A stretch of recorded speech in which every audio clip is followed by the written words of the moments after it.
Guys, hope everybody's doing good. I just wanted to talk to you about something that's been on my mind. Somebody was asking me a few days ago, why isn't that I could still keep going and push past everything that's been thrown my way. And this was somebody who knows me a little bit well, knows that all the challenges I've been through.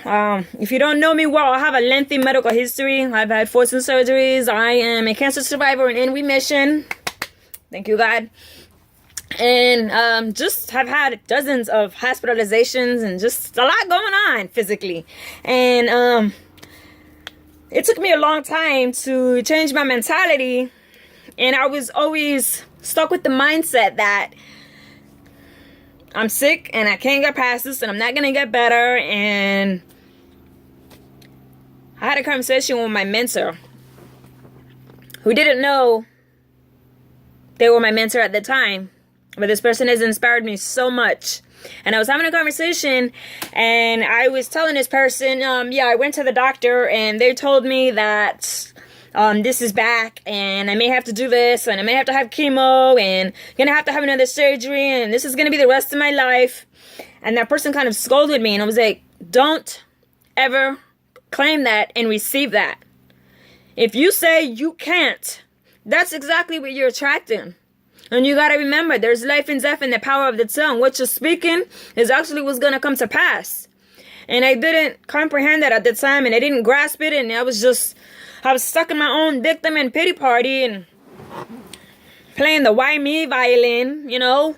Why is this happening to me? Why is this going on? And I didn't understand. And that conversation, it hit me so hard. And I'm not going to lie, I was actually kind of angry for about a good hour after that conversation. But it woke me up. It was a slap in the face that I really needed to wake up.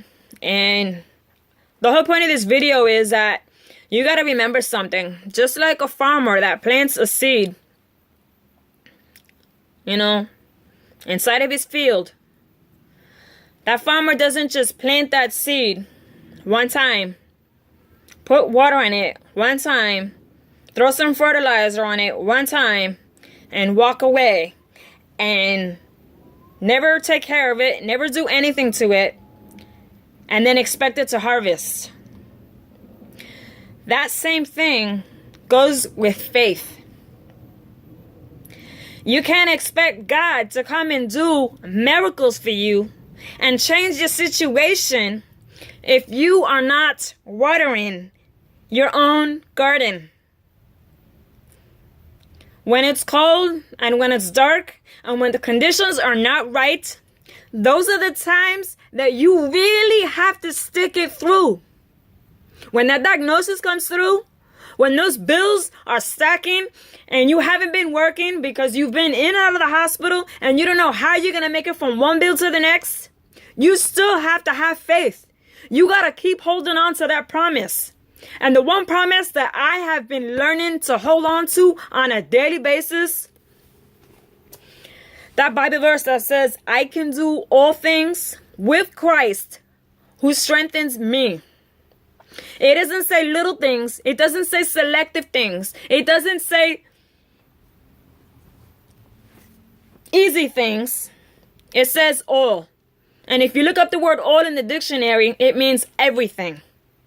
That means all those sicknesses, those diseases, I was able to overcome them. But God wasn't going to change that season for me until I started professing it, until I started giving thanks for the little things.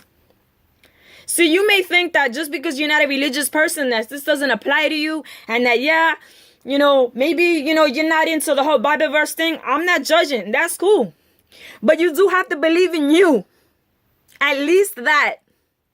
That means that when, you know, you are going for a job and you've been interviewing for it and you don't feel like you did your best, you got to have confidence in you. You got to like you before they can like you. You got to have confidence in yourself. You got to believe that your body, physically, mentally, and spiritually is a lot stronger than what people think and what you're allowing yourself to see. I'm not confident every day. I am not going to sugarcoat it, and I'm just going to confess to that. There's days I walk out of the house and I'm like, yeah, maybe I should stay inside today because, woo, looking a little crazy. And my confidence is like this big sometimes. But you know what? I can do all things with Christ who strengthens me. Every day I have to say that. Sometimes I have to stand in front of the mirror and start yelling at myself. Sometimes I could be in tears because everything around me feels like it's just coming down hard. And that may be you. You don't know how you're going to pay the bills. You don't know what's going on with your relationship. You don't know if you're going to pass that test that you've been sitting and trying to take for the longest time. You don't know if you're going to get that phone call for that position. You don't know if you're going to qualify for that house that you've been applying for and that you've been getting all the paperwork ready. But let me tell you something. You have to have faith. You have to keep a positive mindset. It all starts here. That means in your heart, you have to believe that every good thing is coming for you. That things will happen in the right time that are meant for you. So I just want to remind you that you want to see that harvest. Keep watering your plants. Keep watering your plant of going to work, of giving your best, of professing that you are healthy. Keep giving your best in your relationships. Keep giving your best in studying. Keep giving your best in gathering the information you need to gather in order to make that deal or that mortgage or whatever it is that you're working towards come through. Keep practicing. Keep rehearsing. Keep going to auditions. Keep practicing drawing. Whatever it is that's in your heart, keep doing it. Because I'm telling you, just like it says in Galatians, do not grow weary in doing good, for you will reap if you don't give up. And so many people forget that you can't give up. If you give up, you're never going to see the beautiful harvest. You're never going to see what could have been. You think Michael Jordan, Michael Phelps, Thomas Edison, all these big people who have accomplished and have just set the bar for us, you think they didn't want to give up? Of course they did. But you know what? They had that fire inside them. And they had to keep telling themselves that I can do this. I can do this. I can do this. Sometimes you're going to have to say it 100 times. And sometimes it's only going to take once. You say it however many times you need to say to get through the situation that you're in. Maybe you're going through a divorce. Maybe you just don't feel like you have a purpose for living. You do. God has a purpose for you, and you have a purpose planted in you, and somebody out there needs what you have. So don't you dare question your place in this earth. I hope you keep that in mind, and I hope this helps you, because that conversation with my mentor a few years back, it was a slap in the face and a wake-up call. And I wouldn't be here today if it wasn't for that.